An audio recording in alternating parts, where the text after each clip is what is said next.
오늘 본문 말씀은 바벨론에 끌려간 포로들에게, 이스라엘 백성들에게 주어진 말씀입니다. 포로로 끌려가는 가장, 어떻게 보면 인간으로서 가장 처참하고 비참한 모욕적인 수치스러운 그런 일을 당했습니다. 여러분, 우리가 삶에서 가장 큰 어려움을 당하고 위기를 만날 때 우리가 듣고 싶은 메시지는 무엇입니까? 이 위기로부터 빨리 벗어나겠다 하는 그런 달콤한 말이 더 들려오지 않겠습니까?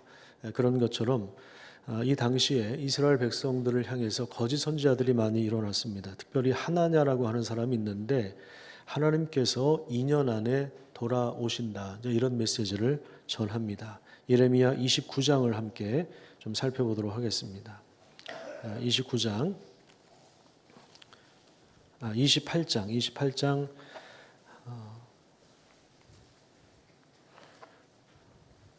3절에 보면 하나냐가 뭐라고 이야기하냐면, 내가 바벨론의 왕 느부갓네살이 이곳에서 빼앗아 바벨론으로 옮겨간 여호와의 성전 모든 기구를 2년 안에 다시 되돌려 놓겠다.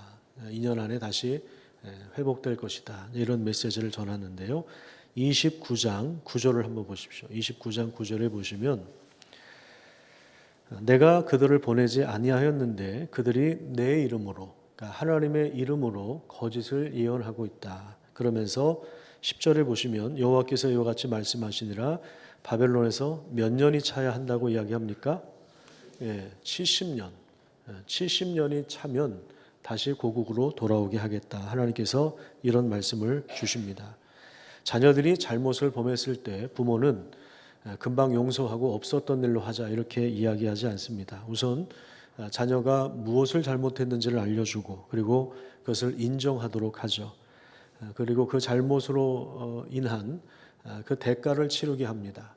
거기에 상응하는 벌을 주고, 그리고 충분히 이 자녀가 반성했다고 생각을 하면 용서해 주는 것입니다. 그런 것처럼 하나님은 바벨론으로 끌려간 이스라엘 백성들이 포로가 되어서 70년이 차도록 징계를 내리십니다.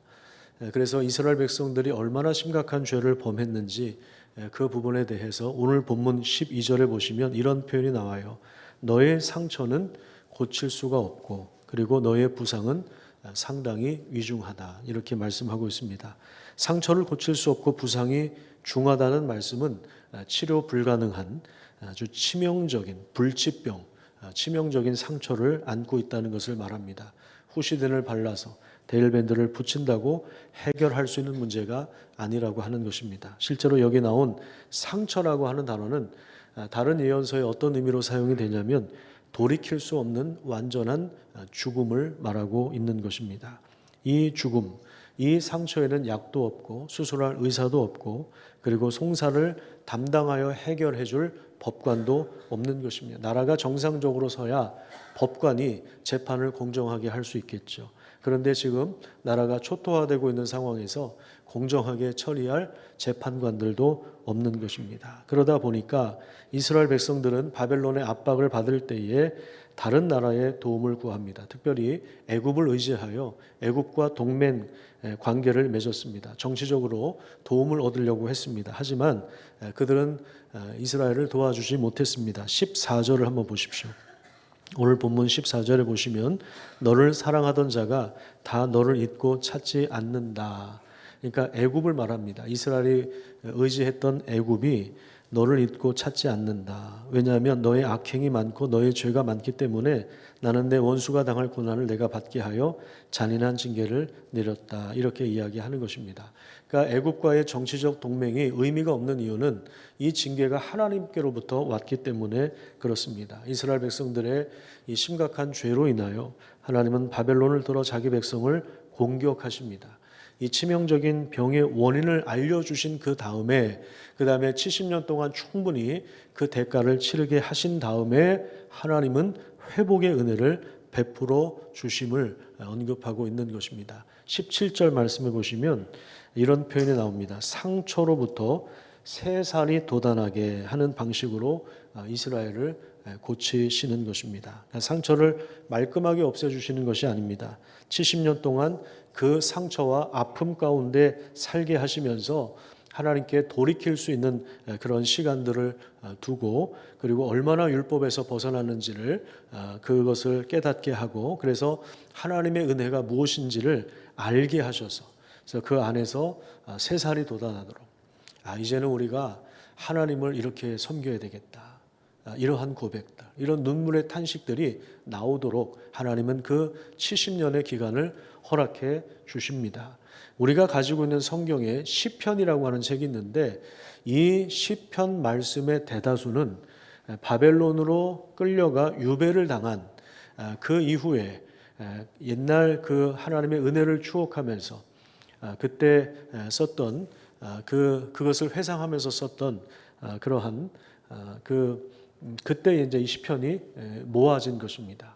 그러니까 이스라엘 백성들이 그렇게 처참하게 멸망을 당한 이후에 비로소 정신을 차리고 이렇게 우리 성가대에서 찬양한 것처럼 이렇게 갈급하여 하나님을 찾는 그런 내용들이 시편에 굉장히 많이 포함이 되어 있습니다.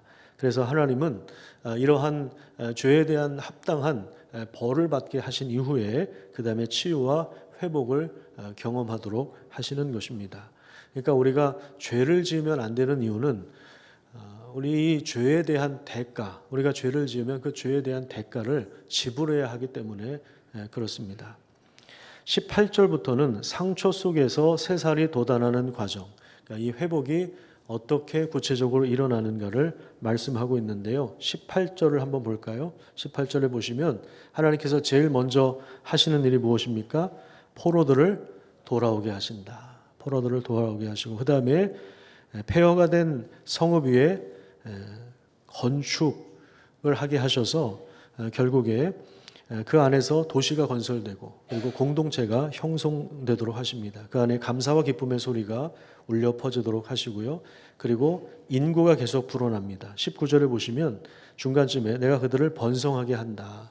그들의 수가 줄어들지 않는다. 인구가 계속해서 번성하게 하실 것이다 라고 하는 것입니다. 지금 우리나라가 심각한 출산율의 위기를 겪고 있는데, 이 부분은 우리나라가 사실 회개해야 할 문제입니다. 이건 그냥 우리 젊은 사람들이 삶의 방식을 이렇게 택한 것이 아니라 우리 민족이 지금 하나님 앞에 징계를 받고 있는 차원에서도 우리가 생각할 여지가 있는 것입니다.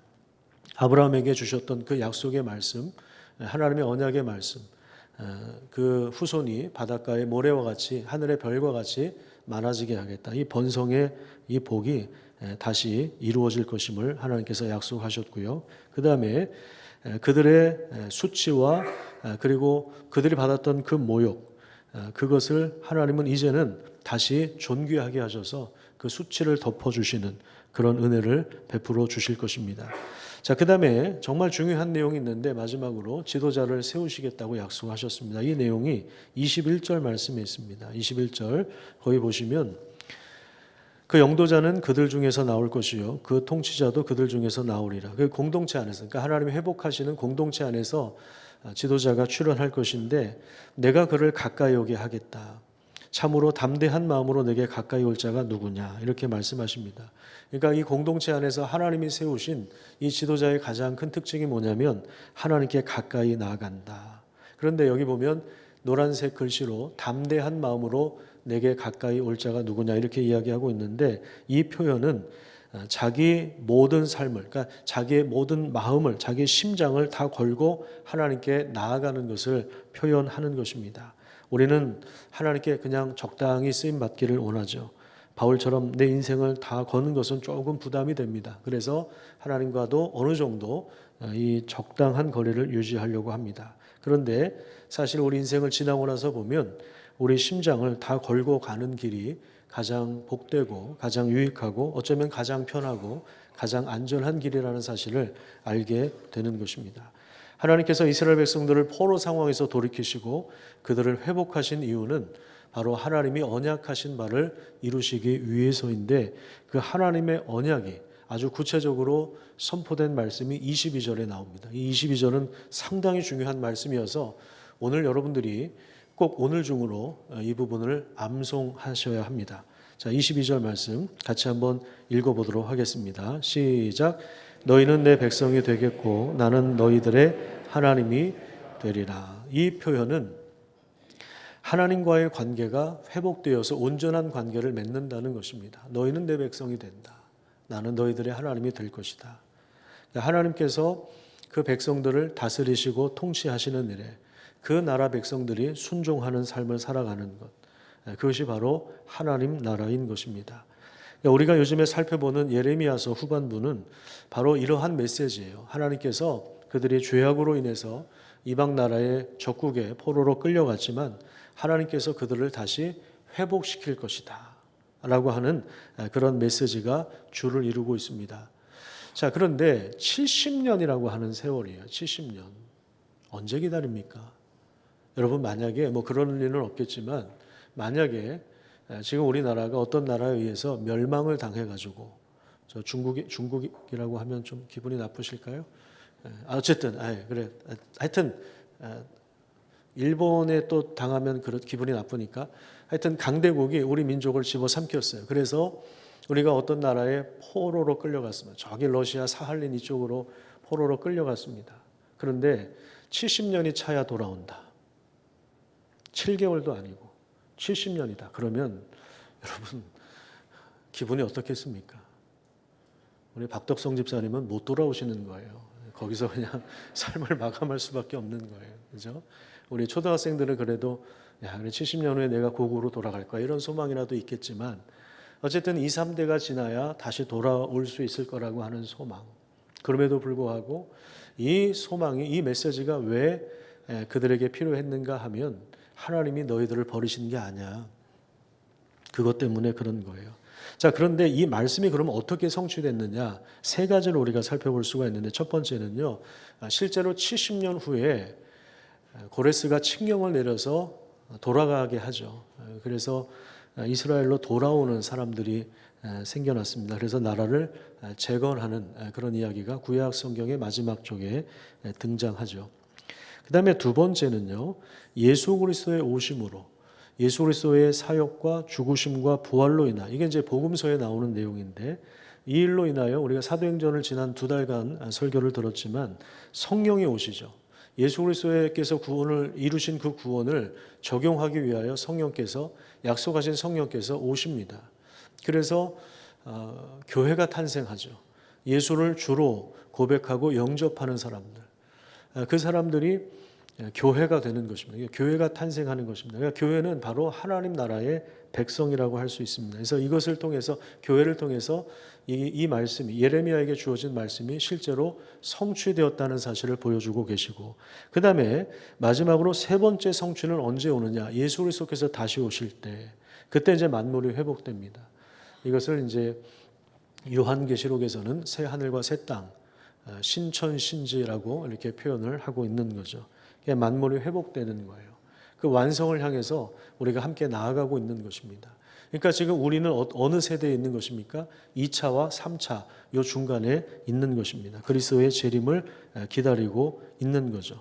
그리스도께서 다시 오셔서 이 죄로 인해서 망가지고 그리고 상처가 많은 이 죽음의 냄새가 진동하는 완전히 지금 무너져 버린 우리 장로님도 기도하셨지만 정치적으로도 그렇고 우리 주변을 돌아보면 굉장히 많은 고통이 있는 그런 세상이 회복되고 완성될 날을 우리가 함께 바라보는 것인데 이것을 위하여 하나님께서 교회에게 주신 선물이 있습니다. 그것이 뭐냐면 바로 직분입니다. 이 직분에 관련해서 우리가 같이 말씀을 나누어 볼 텐데요. 성경을 한번 찾아보세요. 에베소서 4장입니다. 에베소서는 신약 성경의 300페이지쯤에 있습니다. 에베소서 4장 7절에서 10절 말씀 같이 한번 읽어보도록 하겠습니다. 313페이지에 있습니다. 에베소서 4장 7절에서 10절인데 성경이 없는 분들은 화면을 통해서 확인하시기 바랍니다. 같이 읽습니다. 시작. 우리 각 사람에게 그리스도의 선물의 분량대로 은혜를 주셨나니 그러므로 이르기를 그가 위로 올라가실 때에 사로잡혔던 자들을 사로잡으시고 사람들에게 선물을 주셨다 하였도다. 올라가셨다 하였은즉 땅 아래 낮은 곳으로 내리셨던 것이 아니면 무엇이냐? 내리셨던 그가 곧 모든 하늘 위에 오르신 자니 이는 만물을 충만하게 하려 하심이라. 자, 예수님께서 하늘에서 내려오시고 올라가셨다고 그렇게 표현을 하고 있는데, 예수님께서 위로 올라가시면서 8절에 보시면 사로잡혔던 자, 누구를 말하는 것입니까? 포로들이죠. 전쟁 포로죠. 이 포로를 사로잡았다. 이건 뭐냐면 예수님께서 전쟁에서 승리하셨다는 것을 선포하신 것입니다. 하늘에서 땅으로 내려오신 예수님께서 십자가의 죽으심과 부활을 통하여 하나님이 만드신 이 창조 세계를 망가뜨린 사탄에게서 승리를 거두시고 이 죄에 묶여서 사는 이 사탄의 포로가 되어 있는 우리를 풀어내시고 자유롭게 하신 것입니다. 뿐만 아니라 그리스도께서 교회에게 무엇을 주셨다고 이야기하냐면 선물을 주셨다. 7절과 8절에 보면 선물을 주셨다. 그렇게 말씀하고 있는데, 이 선물이 뭐냐면 바로 직분입니다. 이 직분의 내용을 5가지로 이야기하고 있는데, 에베소서 4장 11절 한번 보세요. 거기 보면 어떤 사람은 사도로, 어떤 사람은 선지자로, 어떤 사람은 복음 전하는 자로, 어떤 사람은 목사와 교사로 삼으셨다. 자, 이렇게 표현을 하고 있는데요. 자, 하나씩 좀 살펴보도록 하겠습니다. 우선 사도는 어떤 사람이냐면 예수님을 직접 목격한 사람이에요. 예수님의 육성을, 그 음성을 들었던 사람들입니다. 여러분 혹시 예수님의 육성을 들으신 분이 계십니까? 만약에 있다면 이단입니다. 그래서 내가 요즘에도 사도다 뭐 이렇게 주장하는 사람들이 여전히 있는데요. 저희가 마치 이 계시를 받은 것처럼, 그래서 신사도 운동이 요즘에도 벌어지고 있는데 잘못된 것입니다. 여기서 말하는 사도는 십자가와 부활의 목격자, 예를 들면 뭐 베드로와 요한과 예수님의 12 제자들이죠. 그리고 고린도전서에 보면 맨 나중에 내가 주님을 목격했다. 만삭되지 못해서 나 같은 사람도 마지막으로 만나주셨다. 그래서 우리가 바울도 사도로 인정을 하는 거죠. 보내심을 받은 자, 이런 의미를 가지고 있습니다. 그 다음에 복음 전하는 자는 이 사도들과 협력하여서 복음을 전하고 복음서를 기록한 사람들이죠. 신약 성경의 반이 누가복음과 사도행전이거든요. 누가복음과 사도행전을 합치면 신약 성경의 분량으로 보면 반이에요.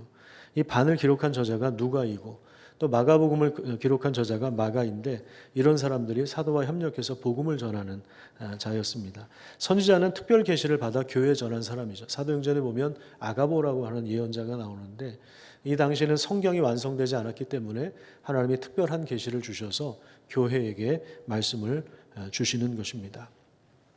그 다음에 나오는 직분이 뭐냐면 목사와 교사라고 나오는데, 이 교사는 주일학교 교사를 말하는 게 아니라 목사 곧 교사, 이렇게 이야기하는 거예요. 목사 곧 교사. 그러니까 목사가 이 가르치는 역할을 맡았다라고 하는 것입니다. 그래서 이 목사의 직분은 주님 다시 오실 때까지 교회에 항상 있는 선물이어서 이것을 항존직이다, 이렇게 이야기합니다. 아까 사도와 복음 전하는 자와 선지자는 한시적으로, 교회가 처음 시작할 때 한시적으로 주셨다 해서 이걸 임시직이라고 하고, 목사의 직분은 항존직이다. 예수님 다시 오실 때까지 계속 있기 때문에 항존직이다, 이렇게 이야기를 하는 것입니다. 자, 그런데 여기서 이제 목사와 교사, 그 뒤에 여기 생략된 직분이 있습니다. 바로 장로와 집사와 권사의 직분인데, 물론 성경에 권사라고 하는 단어는 나오지 않습니다. 이 부분은 제가 조금 이따 다시 설명을 드릴 예정인데, 하나님이 그리스도의 선물인 이 직분을 교회에게 주신 이유가 무엇인가? 에베소서 4장 10절을 다시 한번 보십시오. 10절에 보시면 만물을 충만하게 하기 위하여, 이 만물을, 깨어진 세상을 회복하기 위하여 하나님께서 교회에게 직분을 주신 것입니다. 그래서 치유하고 회복할 뿐만 아니라 하나님의 임재와 영광으로 채워 가시는 것입니다. 에베소서 1장 20절을 한번 볼까요? 에베소서 1장 20절을 한번 펴보십시오. 거기 보시면 그의 능력이, 하나님의 능력이 그리스도 안에서 역사하셔서 죽은 자들 가운데서 다시 살리시고, 이게 무슨 능력이겠습니까? 부활의 능력이죠. 부활의 능력으로 예수님을 일으키신 거예요. 일으키셔서 하늘에서 자기 오른편에 앉게 하신 것입니다. 그래서 어떻게 하십니까? 모든 통치와 권세와 능력과 주권과 이 세상뿐 아니라 오는 세상을 일컫는 모든 이름 위에 뛰어나게 하시고, 예수님이 모든 이름 위에 뛰어난 이름을 얻으시고 만물을 그 발 아래 복종하게 하신 거예요. 만물을 만물 위에 교회의 머리로 삼으셨다. 그러니까 만물을 다스리는 분이 누구시냐? 바로 하나님의 아들 부활하신 예수님이시고 교회의 머리가 되신 예수 그리스도께서 만물을 다스리고 있다라고 하는 것입니다. 그러니까 우리는 누구를 따르는 것이냐? 우리는 목사를 따르는 사람들이 아닙니다. 우리는 어떤 사람을 쫓아가는 교주를 따라가는 사람들이 아니라 우리는 만왕의 왕이신 부활하신 예수를 우리의 주님으로 우리의 그리스도로 믿고 인정하고 따르는 사람들이 바로 교회이고 하나님의 백성들인 것입니다. 그래서 23절에 보시면 교회는 예수 그리스도의 뭐라고 이야기합니까? 몸이다. 우리가 그리스도의 몸을 형성하고 있다. 그래서 하나님은 교회를 통해서 만물을 충만하게 하시는 거예요. 만물을 하나님의 임재와 영광으로 하나님의 다스림으로 충만하게 하는 것입니다. 그러니까 우리가 전도를 하자고 했을 때 전도는 여기 지금 빈자리가 있어서 채우려고 하는 것이 아닙니다. 이 빈자리가 있으면 빈자리 의자를 치워놓으면 됩니다. 그럼 빈자리가 없어집니다. 그래서 하는 게 아니라 교회 사이즈를 크게 하려고 하는 게 아니라 전도는 복음을 전해서 그 사람이 하나님 나라 백성으로 되게 하기 위하여 그가 예수님을 영접하면 하나님의 다스림 안으로 들어가는 거거든요. 그러니까 하나님의 다스림이 점점 확장되는 거예요. 그게 복음 전하는 거예요. 그게 교회에게 주어진 귀한 사명인 것이죠. 그 일들을 하도록 우리 직분자들을 목사와 우리 직분자들을 하나님께서 세워주신 거예요. 이걸 이제 그리스도의 선물이다 이렇게 표현을 하고 있는 거죠. 에베소서 4장 12절을 한번 볼까요? 4장 12절에 보면 이 직분을 통해서 하나님이 하시는 일이 뭐냐? 성도를 온전하게 합니다. 성도를 온전하게 하고 그 다음에 봉사일을 하게 합니다. 그래서 결국에 무엇을 세워갑니까? 그리스도의 몸을 세워가는 거예요. 그러니까 사람을 세워가는 것이 목적이에요. 우리가 이 건물을 지은 이유도 사람을 세우는 게 목적이지 건물 자체에 목적이 있는 것이 아닙니다. 건축 자체가 목적이 아니라 사람을 세우기 위하여 이런 공간을 만든 거지 건물 자체가 목적이 되어서는 안 됩니다. 그러니까 우리가 예배를 드리던 우리가 교사로 섬기던 우리가 주방에서 봉사를 하던 주차 봉사를 하던 새가족 안내를 하던 우리가 어떤 역할을 하든지 결국 우리의 직분은 뭐냐? 우리가 섬기는 일은 무엇을 향한 것이냐? 그리스도의 몸을 함께 세워가는 것입니다. 그림을 하나 좀 보도록 하겠습니다. 이 그림에 보면 하나님께서 이 창조를 하셨는데 창조하신 부분들이 완성을 향해서 갑니다. 이 점선으로 표시된 부분들이 하나님이 창조하셨고 이 하나님의 창조는 창조 자체의 목적이 있는 것이 아니라 완성을 향해서 가는 것인데 하나님은 왕으로서 자기 백성을 다스리고 백성들은 왕이신 하나님 앞에 순종하며 그 다스림을 기쁘게 따르는 것. 이것이 원래 하나님이 이 세상과 우리 인간을 만드신 이유이며 목적인 것입니다. 출발이 참 좋았죠. 그래서 창세기 1장에 보면 보시기에 좋았다 이렇게 말씀하십니다. 그런데 인간의 범죄로 인하여 창조 세계가 어떻게 됐습니까? 여기 보면 타락했어요. 그러니까 원래 하나님이 창조하시고 완성을 향해서 가려던 그림이 있었는데 이게 깨져버린 거예요. 이게 이제 타락입니다. 인간의 죄 때문에 이제 타락이 찾아요. 이게 인간만 망가진 게 아니라 사람만 망가진 것이 아니라 이 세상이 지금 망가진 거예요. 그래서 전염병이 돌고 그리고 쓰나미가 불어오고 태풍이 불고 이상한 막 기후 현상이 일어나고 사람들이 죽고 전쟁이 일어나고 이런 일들이 실제로 일어나는 거예요. 그러니까 망가진 겁니다. 여러분들이 사업을 하시든 여러분들이 직장을 다니시든 여러분들이 동네에서 어떤 일을 하시든 이 망가진 세상의 일들을 얼마나 많이 보는지 몰라요. 이게 원래 그랬던 게 아니에요. 이게 정상적인 게 아닙니다. 원래 하나님이 창조하실 때는 이런 것을 의도하지 않았습니다. 하나님이 주인이셔야 되는데 이게 깨져버린 거예요. 인간이 하나님을 반역하면서 이 중심축이 무너져 버린 겁니다. 그러니까 이 땅에 문제가 심각한 거죠. 그래서 이 법조인들이 권력이 세진 겁니다. 검사들이 이 검찰 권력이 가장 세질 수밖에 없는 거예요. 의사들의 권력이 가장 세질 수밖에 없는 거. 맨날 소송이 일어나고 맨날 아프고 사람들이 죽어가고 그러니까 이 권력이 세질 수밖에 없는 거예요. 이게 원래 하나님이 의도하신 것이 아닙니다. 그렇지 않습니까? 변호사는 분쟁이 생겨야 돈을 많이 벌죠. 의사 선생님들은 사람들이 아파야 돈을 많이 법니다. 사람들이 건강하고 그리고 사람들이 평화롭게 공존하면서 살면은 아마 다 굶어 돌아가실 거예요. 이 전문 직종에 있는 분들은. 근데 이 세상이 망가지니까 이런 사람들이 오히려 더 떵떵거리고 나라를 막 쥐고 흔들지 않습니까? 그러니까 지금 이 타락 때문에 하나님 만드신 세상 자체가 완전히 지금 망가져 있는 것입니다. 이 역사를 보여주는 책이 바로 구약 성경이에요.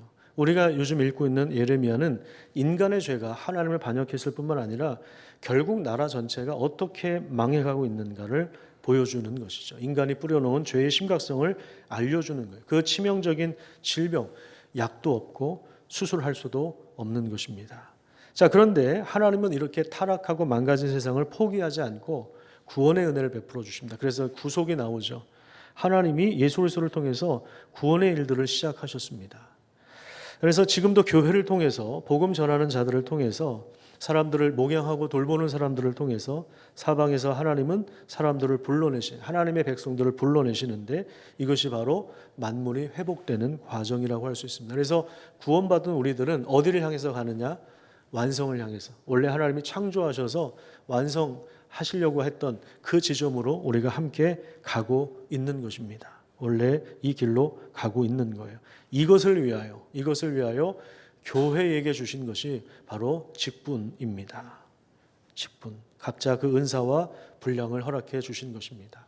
그래서 목사는 하나님의 말씀을 선포하고 그리고 하나님의 말씀으로 목양하는 그런 일들을 하게 되는 것이고 그리고 장로의 역할은 어떤 역할일까요? 장로는 어떤 다른 교회에서 장로가 어떤 사람이에요? 이렇게 주일학교에서 질문하니까 어떤 아이가 악수하는 사람이요. 이렇게 대답을 했다고 합니다. 악수하는 것밖에 보질 못하는 거죠. 그러니까 장로는 어떤 일을 하는 사람이냐 하면 목사가 선포한 말씀에 따라서 교회를 다스리는 그러한 직무를 맡은 직분이죠. 그러니까 목사가 선포한 말씀이 실제로 이루어지고 있는가를 확인하는 거죠. 성도의 삶을 살피고 간섭하라는 게 아니라 살피고 관심을 가지고 기도하고 위로하고 격려하고 세워주는 역할입니다. 그래서 말씀에서 벗어났다면 죄에 대하여는 경고하고 권면하고 안 되면 정말 가슴이 아프지만 징계하는 그것이 사실은 장로의 역할인 것입니다. 그래서 네덜란드 개혁교회는 목사가 신방을 하지 않고 장로가 신방을 합니다. 일주일에 2번 저녁에 신방을 합니다. 장로들도 다 자기 직업을 갖고 있는 분들인데 그렇게 신방을 하는 것입니다. 그러니까 장로는 희생하는 거예요. 자기 시간을 내는 직분이고 자기의 지갑을 열어야 되고 이런 데서 아멘을 하셔야 됩니다. 장로는 지갑을 열어야 된다. 그래서 자기 돈도 써야 되고 자기 에너지도 써야 되고 시간도 써야 되고 교회가 위기를 당하면 집도 팔아야 되는 거예요. 그게 장로의 역할입니다. 목사는 안 팔아도 돼요. 집이 없기 때문에 팔 집이 없기 때문에 그렇습니다. 그러니까 이제 목사와 장로는 사실은 굉장히 친밀한 동역자죠. 그렇죠? 장로가 이사들이 아니에요. 이사회에서 목사 고용해가지고 월급 주고 바지 사장처럼 세우고 잘하나 못하나 보자. 뭐 이런. 근데 이제 교회들 역사가 오래되면 이제 개척을 한 목사님들은 파워를 갖고 있지만 2대, 3대, 4대, 5대 이제 내려가면 장로들이 이제 파워를 갖게 되고 목사들은 바지 사장이 되는 이게 이제 교회의 역사가 되고 그러면 이제 교회가 위기 속에 있는 거죠. 원래 이제 성경에서 말하는 장로는 그런 게 아닙니다.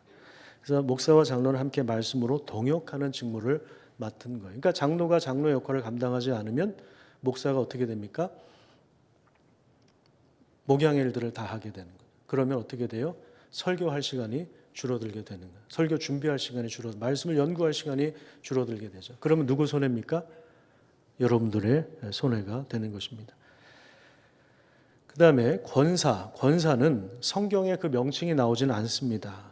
이 권사의 직분은 교회의 필요에 따라서 감리교에서 시작된 제도입니다. 감리교 창시자 존 웨슬리가 1746년에 교회의 이 부족한 사역자를 보충하기 위하여 처음 세운 직분입니다. 이 당시의 권사는 성도를 훈련하고 말씀으로 세우기 위한 교육적인 목적으로 세운 제도였는데, 그래서 권사라고 하는 말의 뜻은 권고하다, 권면하다, 이제 이런 뜻이 있습니다. 권하는 것이죠. 그런 의미에서 권사는 성도들을 훈련하는 그런 설교자라고 할 수 있습니다. 그래서 감리교는 실제로 권사가 남자와 여자가 다 있죠. 하지만 오늘날에는 목사와 함께 특히 이제 젊은 여성도들을 권면하고 위로하고 돌보는 목양의 목적으로 세워진 직분입니다. 그러니까 우리 장로님들이 우리 젊은 집사들, 우리 성도들을 돌아보면서 정말 그들을 위해서 새벽마다 기도하고 밤에 기도하고 그들의 어떤 안부를 살피고 어려움이 없는지 살피고 그런 것처럼 우리 권사님들이 정말 자기를 희생하고 교회를 위해서 자기 몸으로 희생하고 기도하고 섬기는 그런 역할을 하는 거죠. 로마서 16장 1절에 보면 제일 먼저 추천하는 인물이 베베인데요. 오늘날로 보면 권사의 역할을 감당하면서 사역자들과 성도들 사이에서 헌신했던 그런 인물입니다. 그래서 우리 그동안의 한국교회는 사실 우리 권사님들의 역할이 굉장히 중요했죠. 사실 목사 때문에 교회들이 부흥한 것이 아니고요. 이 보이지 않는 자리에서 권사님들이 눈물로 기도하고 교회를 청소하고 정말 말없이 희생하고 우리 주방에서 봉사하고 우리 젊은 성도들을 세워왔기 때문에 교회가 이렇게 성장할 수가 있었던 것입니다. 최근에 이제 권사 후보로 오르신 분 중에 한 분이 권사는 이런 역할을, 이런 직무를 하는 것입니다. 권사는 교회의 어머니와 같습니다. 어머니처럼 젊은 분들을 잘 돌봐주셔야 됩니다. 이렇게 얘기했더니 이 어머니라는 말이 좀 부담스러우셨나 봐요. 그래서 그냥 교회의 이모 역할을 하면 안 되겠습니까? 이렇게 하시는. 그래서 그래요. 처음엔 이모 역할을 하시다가 한 5년쯤 지나면 어머니 역할을 하시기 바랍니다. 이렇게 이제 말씀을 드렸는데 이 직분을 하나 또 만들어야 될 것 같아요. 집사와 권사 사이에 이모 역할을 감당할 수 있는 하나를 또 만들어야 되지 않나 이런 생각을 해봅니다. 자, 집사는 헬라어 디아코노스라고 하는 말을 번역한 건데요. 이게 우리말로 지적하면 섬기는 자, 식탁 봉사자를 말합니다. 그래서 집사는 특별히 교회 안과 밖에 어려운 가난한 자들을 공적으로 섬기는 역할을 부여받았어요. 그래서 과거에는 집사들이 교회에서 헌금을 거두고 재정 출납을 거의 다 집사들이 주관해서 했습니다. 그러니까 교회에서 목사가 선포한 말씀을 실제로 공동체 안과 밖에서 아름다운 열매를 맺도록 구체적으로 섬기는 직분이 바로 이 집사의 직분인 것입니다. 그러니까 우리 모두는 이 직분을 통해서 교회의 머리가 되시는 구주 예수님을 섬기는 것입니다. 그래서 모든 직분은 동등합니다. 우리가 안수집사 중에서 장로를 선출하다 보니까, 여집사 중에서 권사를 선출하다 보니까 이것이 뭐 계급이 한 단계 오르는 것처럼 보여지는데 전혀 그렇지 않습니다. 그리고 뭐 권사, 장로, 목사라고 해서 믿음이 더 좋은 게 아닙니다. 그거는 하나님이 평가하실 영역이고, 직분을 받는다라고 하는 것은 신분이 바뀌는 게 아니에요. 그냥 그에 맞는, 권사는 권사의 직무를 감당하는 것이고, 집사는 집사의 직무를 감당하는 것이고, 목사는 목사의 직무를 감당하는 것입니다. 제 신분 자체가 목사가 아닙니다. 목회를 할 때만 목사인 거죠. 제가 교회에서 설교할 때, 제가 목양의 일들, 목회적인 일들을 감당할 때 목사입니다. 전 집에서도 목사인가요? 집에서는 저는 어떤 사람입니까? 아내한테는 남편이고 우리 아이들한테는 아빠입니다. 그러니까 우리 애들이 학교 다녀와서 당회장님 학교 다녀왔습니다. 뭐 이렇게 인사하거나 그러지 않는다고요. 목사님 안녕히 주무십시오. 뭐 그러지 않는다고요. 목사님 용돈이 떨어졌습니다. 그러지 않는다고요. 그냥 아빠라고 이야기를 하는 거죠. 그래서 뭐 자꾸 다른 나라 얘기해서 죄송하지만 그래서 미국도 마찬가지고요. 이 장로님들도 사실은 당회할 때만 장로라고 부르지 평소에는 그냥 서로 이름을 부른다고 합니다. 근데 우리나라는 그게 이제 익숙하지가 않죠. 서로 이름을 부르는 게 익숙하지가 않습니다. 어떤 유교적인 문화 속에서 우리가 몇백 년을 보냈기 때문에 이런 관직, 벼슬 이런 거 굉장히 이런 걸 명예롭게 생각을 하는 문화에 있다 보니까 은퇴했는데도 다 사실은 장로라고 부르고 은퇴해도 권사라고 부르고 목사도 은퇴해도 다 목사라고 부르는데 사실 목사도 마찬가지. 은퇴하면 그냥 일반인이죠. 그렇죠? 예. 대통령도 마찬가지. 대통령직에 있으면 그 대통령이고 대통령직에서 물러나면 그냥 동네 아저씨죠, 뭐. 그래서 제가 9시 때도 그랬는데 우리 젊은 집사들이 누가 계신가. 저를 교회에서 밖에서 만나면 이경화 집사님 저 밖에서 만나면 그냥 오빠라고 부르세요. 밖에서 뭐 제가 길거리에서 설교하고 그러지 않을 거니까 우리 또 은퇴하신 장로님들 계시는데 나중에 은퇴하시면 뭐 예를 들어서 우리 기도하신 안상훈 장로님도 상훈이 형님 이렇게 사실은 이렇게 불러야 되는데 우리가 이게 익숙하지가 않은 거예요. 그러니까 이게 장로가 신분이라고 생각하는데 그렇지 않아요. 그냥 그 직무를 감당할 때 그것을 위하여 직분을 가지고 있는 것입니다.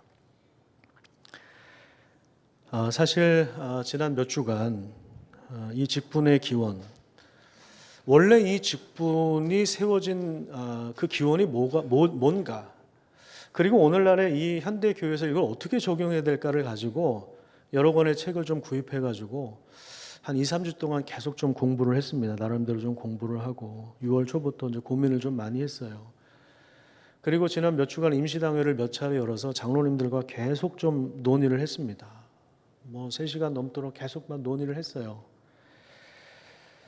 그래서 사실은 최소한의 우리가 기준을 세우자.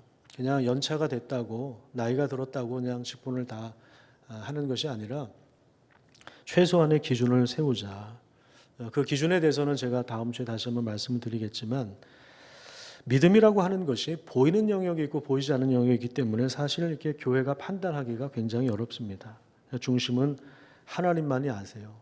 그래서 최소한의 기준을 마련하다 보니까 후보가 되신 분들도 계시고 후보가 되지 않은 분들도 계셔요. 그래서 제가 이 투표로 선출하는 장로, 안수집사, 권사 후보가 되신 분들 그리고 제외되신 분들에게까지 일일이 다 전화를 드렸습니다. 지난주에는 거의 잠을 못 잤어요. 마음이 괴롭기도 하고 힘들기도 하고 아프기도 하고 물리적으로 시간이 너무 없는데 이걸 해야 되니까. 그래서 얼마나 졸리든지 머리 깎을 시간도 없었는데 지난 금요일 미용실 가서 계속 졸았어요. 계속 졸았어요. 전화 통화를 하면서도 참 마음이 무거웠습니다. 개인적인 염려도 있었는데 그런데 제가 우리 성도님들하고 전화 통화를 하고 나서 얼마나 기뻤는지 몰라요. 우리 성도님들이 이 직분을 받는다는 것에 대하여 이게 계급이 올라가는 것도 아니고 벼슬이나 관직을 얻는 것도 아니라 그에 합당한 직무를 감당하는 것임을 잘 인지하고 계셨습니다. 그래서 후보가 제외된 것에 대해서도 상당히 성숙하게 받아들여서 제가 얼마나 감사했는지 모릅니다. 내가 우리 성도님들을 잘못 생각하고 있었구나. 그래서 오히려 제가 더 큰 위로를 받았어요. 제가 더 큰 힘을 얻었고 우리 교회가 비전이 있다. 정말 진짜 소망이 있다. 이런 생각을 갖게 되었습니다. 제가 기대했던 것보다 제가 생각했던 것보다 하나님이 훨씬 더 놀라운 일을 하시겠구나. 우리 성도들을 통해서 하나님 일하시겠구나. 이런 기대감이 들었습니다. 우리는 다음 주에 임직선거를 통하여 하나님의 뜻을 묻는 시간을 갖습니다. 이게 인기 투표가 아닙니다. 선거운동을 하는 것이 그래서 의미가 없는 것입니다. 사실 이거는 하나님의 뜻을 묻는 과정이에요. 그러니까 떨어졌다는 표현을 하시면 안 됩니다. 낙방했다 이런 표현도 안 되고요. 이거는요 하나님의 뜻을 묻는 시간이에요. 그래서 돼도 기쁜 것이고 안 돼도 기쁜 거예요. 되면 그 직분에서 하나님 섬기면 되는 거고 안 되면 지금 있는 자리에서 하나님을 섬기면 된다. 이게 이제 하나님의 뜻이 분명히 드러났으니까. 물론 우리 인간이 만든 제도니까 허점이 있고 맹점이 있을 수 있죠. 그럼에도 불구하고 우리가 믿음으로 이런 모든 과정들을 받아들이는 것입니다. 그래서 교회에서 제일 없어져야 할 말이 아직도 집사야? 이런 말들. 이런 말들. 이 모든 과정은 교회의 머리가 되시는 분이 우리 구주 예수님이라는 것을 인정하는 것입니다. 그래서 모든 절차와 결과까지도 하나님께 의탁하시기를 바랍니다. 사도행전 6장을 한번 살펴보도록 하겠습니다. 시간이 좀 많이 지나가서 죄송합니다. 사도행전 6장